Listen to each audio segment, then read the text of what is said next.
두기고입니다. 두기고. 우리 옆에 분랑 인사하겠습니다. 뭐라고 인사하냐면 샬롬이라고 인사하겠습니다. 인사할까요? 네.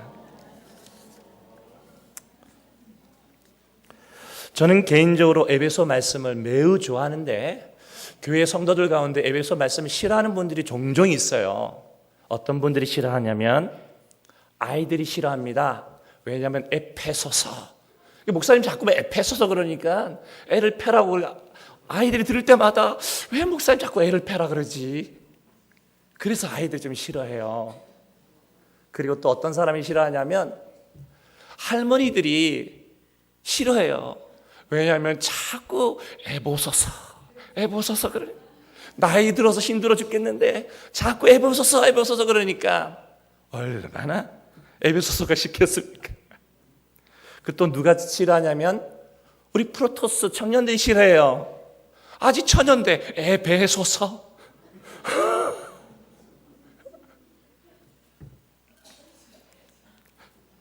처녀인데 에베소서 하면 어떡해요? 한 번 더 옆에 분에게 인사하겠습니다. 샬롬.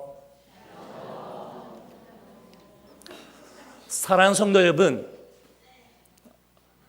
사도 바울에게는 늘 언제나 동료자가 있었습니다. 그렇다면 여러분, 우리가 신앙생활하는 영암교회 공동체 식구로서 우리에게는 동력자가 있습니까?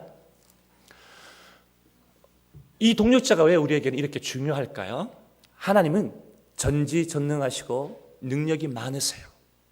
하나님이 세우시면 무너뜨릴 자가 없고 하나님께서 무너뜨리면 세울 자가 없고 하나님이 살리시면 죽일 자가 없는 전능하신 하나님이, 그 전능하신 하나님이 본인 스스로 모든 일을 할 수 있음에도 불구하고 왜 하나님께서 혼자 스스로 전능하심을 행하지 아니하시고 이 교회 공동체를 통하여 그 일을 하게 하실까요?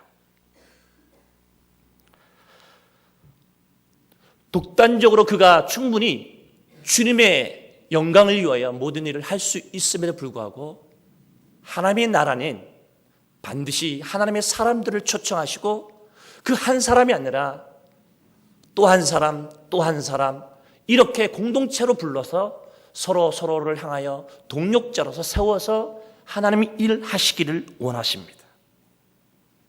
그러므로 오늘 이 자리에 있는 우리 모두는 하나님의 동력자인 것이죠. 동력자라는 말은 fellow worker, 영어로는 그렇게 되어 있지만 이 사전적 의미는 하나님의 복음 사역을 위해 함께 수고하며 일하는 사람이라는 뜻을 가지고 있습니다. 오늘 저는 여러분과 함께 읽은 본문 말씀을 통하여 사도 바울에게 있어서 동력자로 쓰임받고 있는 두기고라고 하는 사람을 여러분과 함께 은혜를 나누고자 하는 것입니다. 그렇다면 오늘 본문에 소개된 두기고는 바울에게 있어서 어떠한 동력자로 쓰임받았을까요? 그 첫 번째로는 사랑받는 형제로 쓰임받았습니다. 한번 따라할까요? 사랑받는 형제가 됩시다. 두기고라는 이름이 뜻이 무슨 뜻이냐면 유쾌한 사람이라는 뜻을 가지고 있어요. 혹시 여러분들이 이름을 잘 잊어먹을까 봐 농담만 할 테니까 잘 이해하시기를 부탁을 드립니다. 청년들도 있고 학생들도 있으니까. 이 두기고가요, 먹는 걸 꽤 좋아해요. 그리고 먹는 거면 꽤 좋아하는 게 아니라 고기도 되게 좋아해요. 뭐도 좋아한다고요? 고기도. 알아들으시라니까요, 무슨 말인지. 고기도. 두기고. 이제 알으셨어요? 조금 늦으시네요. 네, 좋습니다. 유쾌한 사람이라는 이름을 뜻을 가지고 있는 이 두기고는 소아시아 지역의 에베소 출신 사람인데 바울의 전도 여행을 함께 갔던 사람 아닙니까? 지금 사도 바울은 1차 로마 감옥에 톡된 상태에서 서신을 보냈어요. 에베소 교회에 서신을 보냈고 그리고 골로새 교회, 지역의 교회에 서신을 보냈는데 이 서신을 누구를 통하여 보냈냐면 오늘 이 고기도 두기고를 통해서 보낸 것이죠.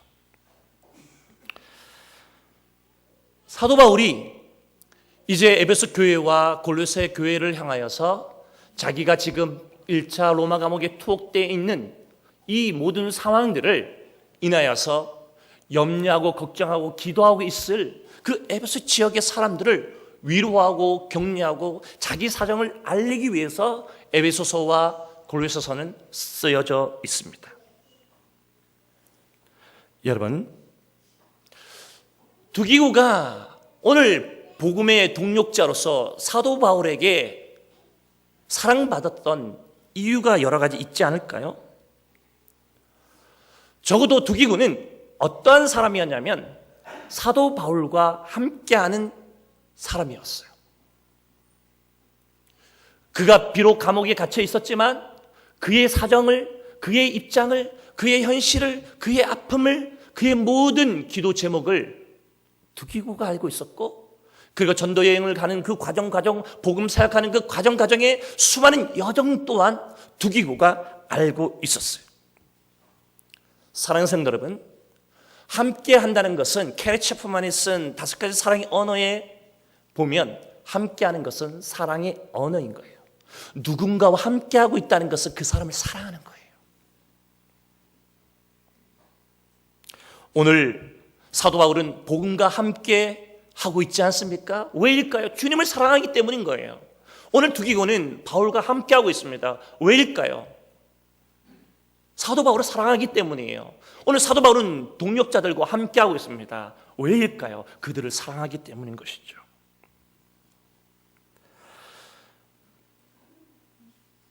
함께 한다는 건 매우 중요하죠.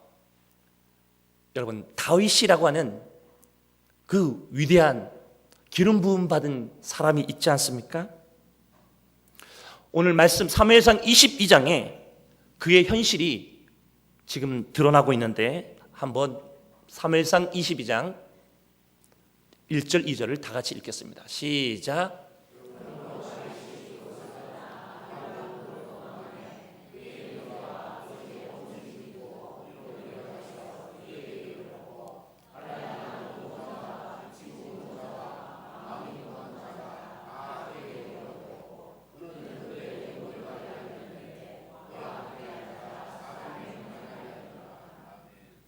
여러분, 사울 왕의 질투와 사울 왕의 괴팍한 그의 영성 때문에 지금 다윗은 도망자 신세로 기름 부음 받은 자라 할지라도 그 아둘람 굴에 외로이 언론하고 바로 있을 그때에 정말 그는 혼자 있었을까요? 그렇지 않다는 거예요. 사무엘상을 통해서 분명히 말씀드리고 있는 그 아둘람 굴에서 언론하고 있는 그 순간순간에도 그와 함께하는, 그와 같이 마음을 아파하고 있는 400명의 사람들이 함께하고 있다는 것입니다. 여러분, 역대상 12장 22절 말씀을 한 번 더 읽어보도록 하겠습니다. 역대상 22절 시작.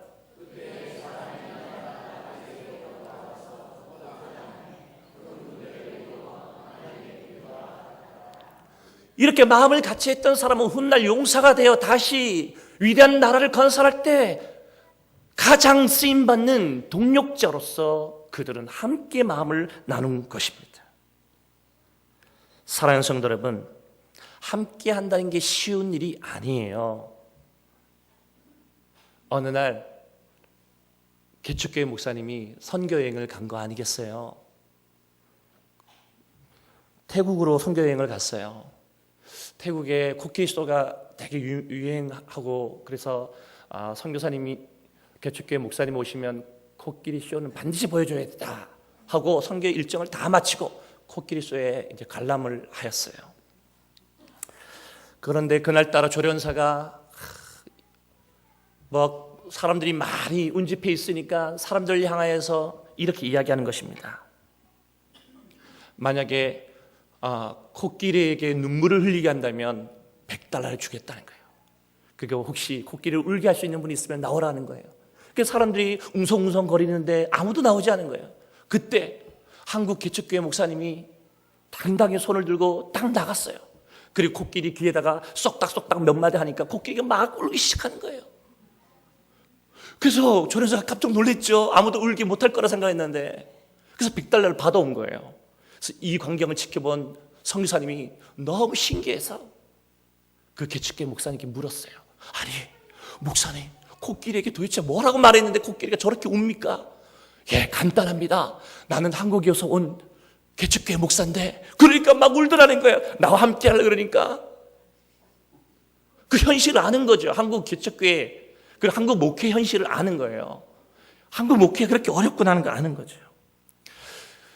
그래, $100를 받고 이렇게 앉아있는데 조련사가 화가 났는지, 이번에는 코끼리에게 고개를 절레절레 흔들게 하면은 또 $100 주겠다는 거예요. 그러니까 사람들이 또 웅성웅성거리는데 아무도 나오지 않는 거예요. 이때 또 개척교회 목사님이, 한국에 온 목사님이 손을 번쩍 들고 또 나가서 코끼리 귀에다가 몇 마디 쏙딱 하니까 코끼리가 갑자기 고개를 절레절레 흔들더라는 거예요. 그래서 또 $100 받아온 거예요. 그래가지고 또 자리에 앉았는데 성사님 또 신기한 거예요. 아니, 이번엔 도대체 뭐라고 말씀하셨는데 코끼리가 그렇게 고개를 절레절레 합니까? 네, 다름이 아니라 코끼리한테 나 한국에 온 개척교회 목사인데 나랑 함께 개척할래? 그랬더니 코끼리가 고개를 절레절레 함께 목회하자 그러니까 코끼리도 안다는 거예요. 함께하는 게 이렇게 어렵다는 거를.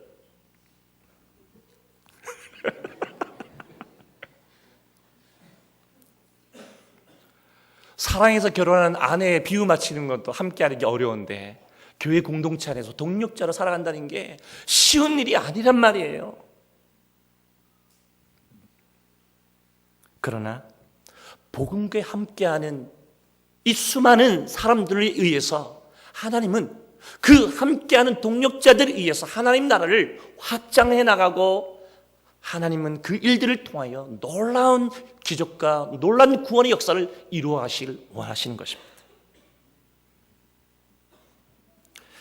이 두기고는 형제의식을 가지고 있었어요. 우리 지금 성경에는 사랑받는 형제 이렇게 되었는데, 유진 피터슨 이 목사님은 뭐라고 고백하고 있냐면, 나의 좋은 벗 이렇게 기록하고 있어요. 여러분 벗이란 무슨 뜻일까요? 사전을 찾아보니까 함께 길을 걷는 사람, 이런 뜻을 갖고 있는 거예요. 그러니까 사도 바울에게 있어서 두기고는 함께 길을 걷고 있는 사람이기 때문에 사도 바울의 입장에서는 두기고가 너무 사랑스러운 거예요. 여러분, 함께 길을 걷는다는 것은 무엇을 말할까요? 보는 그 시각이 같다는 거예요. 내가 앞으로 보고 걷는데 뒤로 보고 걷는 사람이 함께 가는 사람이라 할 수 있을까요? 등산을 함께 가다 보면 알잖아요. 같은 목적지를 향해서 같은 곳을 바라보면서 같이 길을 걷는 사람, 이런 사람이 벗이라는 거예요. 가다 보면 때로는 험난한 길도 만나고, 때로는 넘어지기도 하고, 때로는 강을 건너야만 하는, 때로는 수많은 위험과 어려움이 도사리고 있지만, 그러나 가는 그 길은 주님께서 함께 하시는 길이기 때문에 그 길은 우리가 가야 될 그 길인 것이죠. 엠마오로 가는 두 제자가 있지 않습니까? 주님은 그들과 함께 그 길을 걷고 있었음에도 불구하고 사람들은, 그 제자들은 주님이 함께 그 길을 걷고 있다는 사실을 알지 못한 채 그저 낙심 중에 일상생활로 돌아가지 않았습니까? 그러나 두기고는 그런 사람이 아니었다는 거예요. 두기고는 바울이 지금 전도 여행뿐만 아니라 로마 감옥에 투옥되어서 그가 지금 심한 심적 부담감을 갖고 있음에도 불구하고 바울의 좋은 벗된 두기고는 바울이 바라보고 있는 그 목표를 향하여 같이 시각을 가지고 같은 마음을 가지고 그것을 향해 달려가고 있는 것이죠. 두 번째로는 두기고가 바울에게 동력자로 사랑받는 이유는 진실한 일꾼이기 때문인 것이죠. 여러분, 진실함은 언제 나타나냐면 평상시에 좋은 환경에서는 잘 안 나타나요. 이 진실함은 언제 나타나는 거냐면 힘든 상황, 어려운 상황에서 나타나는 거예요. 바울은 수많은 사람을 만났습니다. 그러나 사도 바울이 수많은 사람을 만났음에도 불구하고 동력자라고 소개한 수많은 사람들을 보면 다 어느 때였냐면 그가 복음을 증가하면서 환난과 핍박과 수많은 그 복음의 선교 여정 속에서 겪은 그 수많은 아픔 속에서 만난 사람들을, 그런 사람들을 진실한 일꾼으로 동력자로 세우고 있다는 것입니다. 여러분, 교회란 리더십이 바뀌면 어려움을 겪는 과정이 반드시 있습니다. 목사님 어떻게 하냐고요? 제가 목회해봤으니까 알죠. 제가 다 이런 후임 목회를 다 해봤잖아요. 그래서 성도들이 얼마나 힘든지, 또 목회자가 얼마나 힘든지 다 겪어봤잖아요. 그래서 이 진실한 일꾼은 사명의식을 가지고 있는데, 이 사명이란 무엇을 말하냐면 성실성을 기반으로 하는 것이 사명이에요. 성실성을 기반으로 하는 거예요. 그러니까 반짝 어떠한 한 프로젝트를 마스터하는, 프로젝트 하나를 잘 끝내는 것이 사명, 성실성이 아니고, 오늘 진실한 일꾼이라는 이 표현 속에는 성실성을 기반으로 한 사명인데, 이것은 지속성을 가지고 있는 걸 말하는 거예요. 처음은 잘했는데 끝이 못하는 것, 이건 성실성이 아닌 것이죠. 처음이나 나중이나 알파와 오메가 되신 그 하나님처럼 우리 그리스도인들이 하나님의 직분자로, 하나님의 일꾼으로, 하나님의 동력자로 부름받은 우리들이 이 태도가 어떻게 해야 하냐면 처음이나 나중이나 쉽게 말하면 한결같아야 한다는 것입니다. 옆에 분에게 이렇게 인사하겠습니다. 한결같은 사람이 됩시다. 이런 사람에게 우리는 뭐라고 표현하냐면, 따라하겠습니다. 신뢰할 만합니다. 아멘. 신뢰할 만함은 바로 이렇게 한결같은 지속성, 성실성을 기반으로 하고 있는 것에서 오는 거예요. 세 번째는, 두기고는 위로하는 일에 탁월한 사람입니다. 여러분, 에베소서는 사도 바울의 사정을 알리는 것뿐만 아니라 지금 자기가 로마 감옥에 투옥되어 있는 사실 때문에 염려하고 걱정할, 그리고 당시 핍박과 환난의 이 시대에 지금 여러 가지 기도하고 마음 조력이 있을 에베소 교회 성도들을 향하여 그의 사정을 알릴 뿐만 아니라 위로하기 위해서 쓰여진 책이 에베소서예요. 그러니까 이 두기고 또한 사도 바울의 동력자로서 어떤 마음을 소유한 사람이냐면 위로에 동참하는 사람인 거예요. 바울이 위로 사역을 한 것처럼 이 두기고도 끊임없이 바울처럼 위로 사역에 함께 한 사람이에요. 여러분, 성도로 살아간다는 것은 무엇을 의미하는 것이냐면, 내가 그리스도인이 됐다고 하는 것은 무엇을 의미하냐면 내가 하나님의 위로를 받은 사람으로서 또 다른 누군가를 위로하는 사람으로 부름받았다는 뜻을 가지고 있는 거예요. 고개를 좌우로 보면 누군가가 위로를 필요로 하는 사람이 있다는 것을 발견할 수 있는 사람이, 그런 사람이 성령 충만한 사람인 거예요. 위로에는 몇 가지가 있겠죠. 첫 번째는 육신적인 위로가 있습니다. 특히 청소년들에게 있어서는 먹는 것이 그들에게는 큰 위로가 돼요. 왜냐하면 뇌가 없거든요. 뭔 말인지 아세요? 아무 생각이 없어요. 그저 먹을 거, 그리고 그저 용돈 주면 엄마 아빠가 최고인 거죠. 네. 그리고 이 육신적인 위로는 소유에서 오는 위로예요. 제가 신혼 때에 가장 큰 행복이 하나 있었는데 차를 샀을 때예요. 이 가난하게 살다 보니까 차가 있었어야 말이죠. 근데 차 한 대를 샀는데 막 날아갈 것 같은 거예요. 너무 좋아가지고 와, 닦고 또 닦고 닦고 또 닦고 닦고 또 닦고. 차 종이 뭐냐면 마티즈예요. 마티즈. 얼마나 좋은지 아이들 둘 태우고 가는데도 저 혼자 신났어요. 이 소유에서 오는 이 위로가 얼마나 큰지 모르겠어요. 두 번째 위로는 정서적인 위로가 있습니다. 여러분, 이 정서적인 위로는 우리 그리스도인들에게 매우 중요해요. 이 위로는 공감과 이해라는 것을 통해서 얻어지는 위로예요. 제가 잘 알고 있는 아주 예쁘게 생긴 어느 분이 계셨어요. 그분은요, 실명을 거론하지 않겠지만 그분은 가끔씩 옷을 한 번씩 사세요. 근데 보니까 2만 원을 절대 넘어가지 않는 옷을 사시는 거예요. 그리고 옷을 사는데 1+1 이런 것도 찾아내요. 그리고 그 옷을 입고 패션쇼를 하시네요. 그런데 꼭 한마디 해요. 뭐라고 하냐면 뭐라고 할 것 같아요? 예쁘냐고 물어봐요. 그럴 때 어떻게 해야 될까요, 장 집사님? 예? 원더풀. 이야.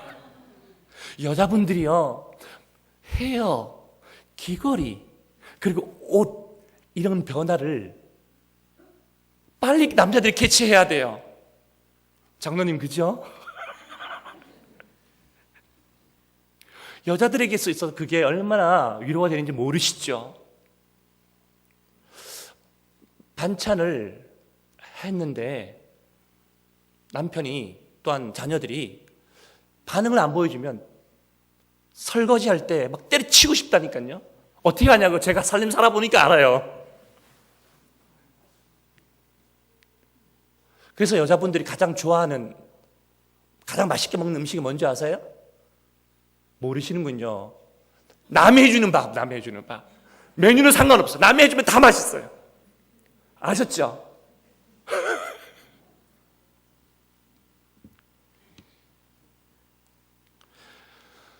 그래서 누군가를 정서적으로 공감하고 이해한다는 것, 이건 매우 중요한 위로가 돼요. 그런데 여러분, 그리스도인으로서 누리는 이 위로가 과연 이러한 육체적인 그리고 정서적인 위로일까요? 이것이 사람에게서는 매우 중요한, 관계에 있어서 매우 중요한 것이지만 이 위로가, 주님께서 우리에게 주시는 그 위로가 과연 이런 육체적이고 정서적인 위로만도 못한 것일까요? 과연 이것이 서로 비교될 만한, 견줄 만한 위로일까요? 절대 그렇지 않습니다. 그래서 세 번째 위로는 영적인 위로가 있습니다. 이 위로는 누가 주시는 걸까요? 하나님이 주시는 걸 우리는 너무나 잘 알고 있어요. 문제는 우리가 인생을 살다 보면 사방이 우격싸임을 당한다는 거예요. 앞을 봐도 막혀 있고 뒤를 돌아봐도 답답함을 갖고 있고 좌우를 봐도 어느 누가 이 문제를 해결해 줄 수 없는 사방이 우겨싸임을 당한 그 현실 앞에서 어느 누구도 위로자가 되지 못할 때가 있지 않습니까? 여러분, 위로가 뭔지 아세요? 따라하겠습니다. 위로란 위로부터 오는 것이다. 아멘. 위로는 다른 게 아니라 위로부터 오는 거예요. 위로부터. 사방이 우겨싸임을 당하여도, 우리 말씀 한 구절 찾아볼까요? 고린도후서 4장 8절 9절.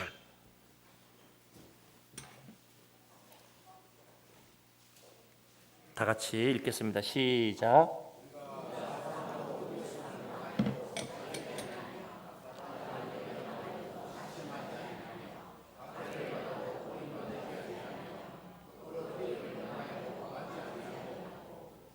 아멘. 아멘이시죠? 위로라는 말이 헬라어로 파라칼레오라는 뜻을 가지고 있습니다. 이 말의 본래의 의미는 곁으로 불러내어 용기를 북돋워 주다, 이런 뜻인 것이에요. 곁으로 불러내서 용기를 북돋워 주는 것. 복음은 이런 것이에요. 복음은 이 땅을 살아가면서 아무런 소망 없던 인생들이 주님 곁으로 부르셔서 그 인생을 향하여 용기를 북돋워 주는 거예요. 지금 낙심 중에, 절망 중에 있는 그 한 영혼을 향하여서 복음은 끊임없이 위로하는 거예요. 그래서 교회는 세상이 줄 수 없는 그 위로를 주는 곳이 교회인 것이에요. 아니, 가정에서 남편한테도 위로 못 받는데 교회 와서만큼도 위로 못 받으면 우리 어디서 위로 받아요? 장로님, 그렇죠? 바로 이 파라칼레오, 위로하다는 단어에서 나온 단어가 여러분 파라칼레토스, 이게 뭔지 아시죠? 성령이에요. 성령. 성령의 사역의 핵심은 위로 사역인 거예요. 파라칼레토스. 성령은 죄를 깨닫는 것뿐만 아니라 더 나아가 궁극적인 사역의 목적이 무엇이냐면 위롭게 하는 거예요.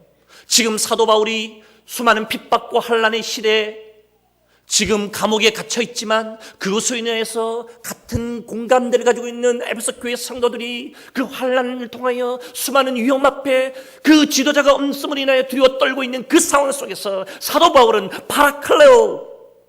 파라클레토스 하는 거예요. 나는 지금 비록 로마 감옥에 투옥되어 있지만 성도 여러분, 여러분에게는 지금 성령께서 함께 하십니다. 성령이 여러분 인생의 위로자가 되어주십니다라고 강력하게 메시지를 던지는 겁니다.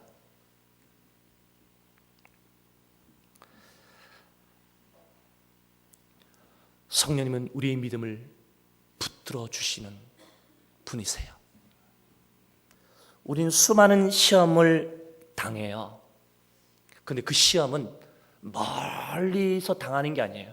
혹시 손 들어보세요. 혹시 저기 우리 노예 동흥교회 성도님들 때문에 시험 당하신 분 손 들어보세요. 아무도 없죠. 그러면 혹시 우리 영한계 어느 누구 때문에 시험 당하신 분 손 들라 그러면 큰일 나니까 발가락만 들어보세요. 발가락만. 장시사님 들라 그랬는 것 같은데. 가까이 있는 사람한테 시험을 당하는 거예요. 그런데 여러분, 그것조차도 누가 하실까요? 하나님이 다 하세요. 때로는 목회자들이 그 마음을 못 알아주는 부분들도 있겠죠. 때로는 장로님들이 그 마음을 몰라줄 때도 있겠죠. 때로는 우리 권사님, 집사님들이, 재직들이 몰라줄 때도 있겠죠. 때로는 교사들이 몰라줄 때도 있겠죠. 그러나 누구는 하시냐면 파라클레토스, 위로자 되신 성령님께서는 이미 하시고 여러분 심령에 찾아가셔서 말씀 읽는 가운데, 기도하는 가운데, 예배드리는 그 순간순간 가운데, 또한 교제를 나누는 가운데, 서로 섬김을 나누는 가운데, 순종하는 가운데 하나님의 위로가 풍성히 나도 모르게 내 심령에 가득 채워주는 이 위로가 있다는 거예요. 이 위로, 사람이 주는 위로가 아닌 하나님께서 친히 주시는 이 위로는 사탄도 뺏어가지 못하는 위로인 줄 믿습니다. 그 누구도 뺏을 수 없는 위로인 줄 믿습니다. 여러분, 오늘도 어깨를 펴시고, 여러분, 교회에 올 때는 무거운 짐을 가지고 왔다 할지라도 교회 예배드리고 세상으로 파송되는 선교사로 여러분 나가실 때에 여러분들은 제가 원로 목사님 흉내를 낼게요. 구원의 잔을 높이 들고, 이런 말 많이 들으셨죠, 장로님? 그쵸? 예. 제가 다 입수했어요. 한번 따라하겠습니다. 구원의 잔을 높이 들고, 네. 한 번 더, 구원의 잔을 높이 들고, 그렇게 한 주간 살아가실 수 있게 되기를 예수 그리스도로 축원합니다. 이 시간 우리 찬양 한 장 드리시고 합심하여 교회를 위하여 또 우리 직분제 새롭게 이렇게 선포되어졌는데 여러분 이것은 선포예요. 선포, 부탁이 아니라 직분은 선포입니다. 우리가 사명을 한 해 동안 성실하게 두기고처럼 사랑받는 그러한 우리 직분자가 되기 위하여 우리 영안교회 성도들이 될 수 있도록 우리가 기도해 주셨으면 좋겠습니다. 특별히 담임 목사님 오늘도 부탁하셨지만 영육간의 강건함으로 푸른초원 실만 물거로 우리 성도들을 잘 이끌어갈 수 있도록 여러분 기도해 주시고 또 말씀 증거하는 사역자들 위하여 우리 장로님들을 위하여 우리 재직들을 위하여 기도하여 주시고 특별히 교사들을 위하여 다음 세대를 위하여 우리 교회의 모든 개척교회 지원을 향하여 기독 설립을 위하여 아픈 병자들을 향하여 구석구석 우리 성도들 가정을 향하여 기도해 주시기를 부탁드립니다. 찬양 드리겠습니다.